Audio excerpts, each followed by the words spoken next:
Hello বন্ধুরা, সবাই কেমন আছেন? আশা করি সবাই খুব খুব খুব ভালো আছেন। আমিও ভালো আছি। আর আমি এসে গেছি আজকে আমার ছোট একটা মিনি ব্লগ নিয়ে। আপনারা সবাই জানেন যে আমি রিসেন্ট নিউ দিল্লি গেছিলাম। আমার একটা কেমিক্যালের এক্সপো ছিল, সেটার জন্যই যাওয়ার ছিল। তো আমার পূর্বাতে আমি গিয়েছিলাম। সকালে 6:30টায় আমি নেমে গেছিলাম দিল্লি স্টেশনে। আর এখান থেকে আমার যাওয়ার ছিল নয়ডা। নয়ডাটা এখান থেকে প্রচুর দূরে ছিল। তো গিয়েছিলাম নয়ডা। তাও সেখানে তো যেতেই হবে, কারণ আমার যেখানে কাজ সেখানে তো যেতেই হবে আমাকে। তো এখান থেকে নয়ডা ছিল প্রায় 2-2.5 ঘন্টার রাস্তা। মানে আমিও বুঝতে পারিনি। যাই হোক, হোটেলে পৌঁছে আমি রেডি হয়ে এক্সপোর জন্য বেরিয়ে গেছিলাম। এটা ছিল আমার এক্সপোর যে লোকেশন, যেখানে আমার এক্সপো মানে Noida mart expo, Indian mart expo centre. এখানে সমস্ত রকম এক্সিবিশন হয়। বিশাল বড় একটা হল, বিশাল বড়। মানে এটা পুরোটা আমরা নিতে পারিনি, মানে পুরোটা ভিডিওতে নেওয়া যায়নি। তো বিশাল বড় একটা হল। আর এখানেই হয়েছিল আমাদের এক্সপোটা।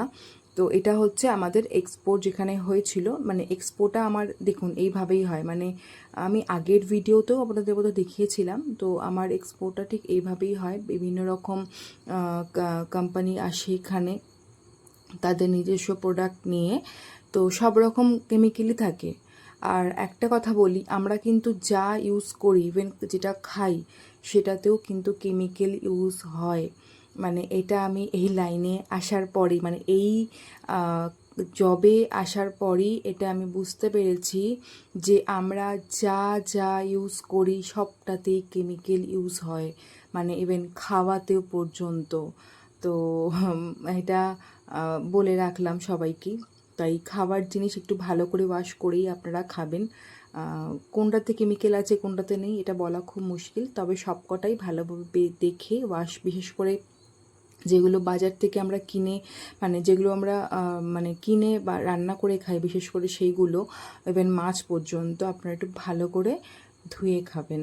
হ্যাঁ, তো আমি যে কোম্পানিতে আছি সেটা হচ্ছে আমাদের এক্সপোর্টার ইম্পোর্টার। আমরা এক্সপোর্ট ইম্পোর্ট দুটোই করি।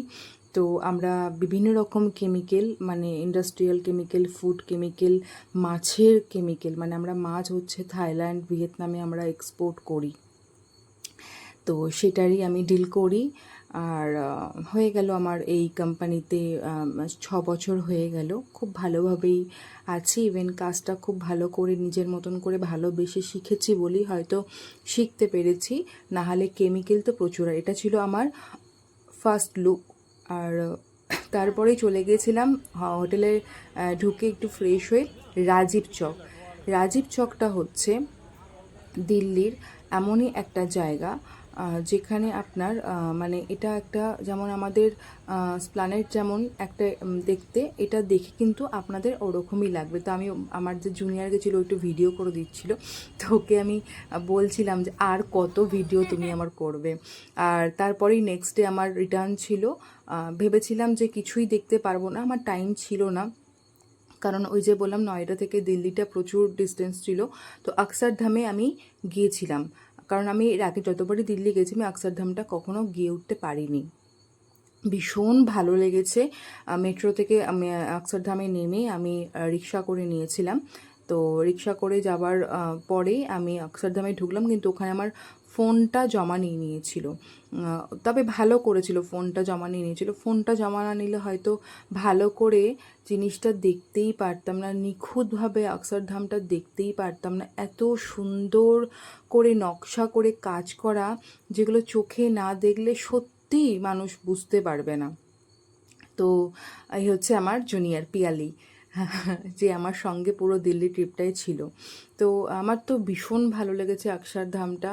যদি আপনারা কখনো দিল্লি আসেন, অক্ষরধামটা আশা করি সবাই হয়তো গেছে, অবশ্যই আসবেন। এখানে ভেতরে ফোনটা অ্যালাউ নেই।